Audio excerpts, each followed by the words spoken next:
COVID-19 vaccines could soon be made mandatory for healthcare staff in the United Kingdom. It comes as concerns grow over the spread of the Indian variant in certain hotspot areas.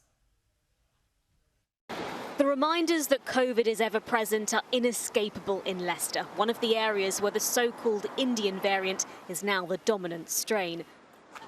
To prevent infection, the injection. Thousands more are getting their COVID jabs. But for those on the front line of this crisis, it may not be a voluntary decision for much longer. The government could make it compulsory. It would be incumbent on any responsible government to have the debate, to do the thinking as to how we go about protecting the most vulnerable by making sure that those who look after them are vaccinated. It may become a condition of employment. 83% of frontline healthcare workers in England have had their first dose, but the government says to reduce the risk of transmission on hospital wards, that figure needs to be much higher, with over 57,000 members of staff not having had their vaccine yet. It's thought hesitancy over the jab may have a part to play. Dr. Julian Tang has both had COVID-19 and been involved in the fight against it. He says cultural nervousness is still an issue. Forcing people isn't the answer. I think that healthcare workers should be vaccinated to protect them from the virus, from the infection, that they could then pass to their patients.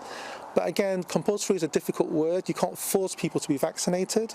The best you can do, is what I've been doing, is trying to persuade them with factual arguments about why it's safer to get vaccinated. It's as the NHS is struggling in some areas to manage the unprecedented backlog of patients caused by the pandemic. In the West Country, the ambulance service declared a critical incident, but are prioritising the most severe cases. It's a similar picture across the nation. We've got people who we think have held off from coming in, but it's now got to a point, their illness or their condition, that they really do have to have treatment. But when they turn up to A&E, we're having to admit larger numbers of people than we normally would at this time of year, and they're needing complex and longer treatment.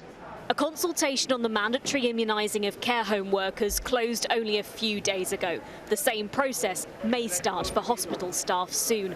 They've spent the past 16 months protecting us. Now they might not get a choice on whether to protect themselves.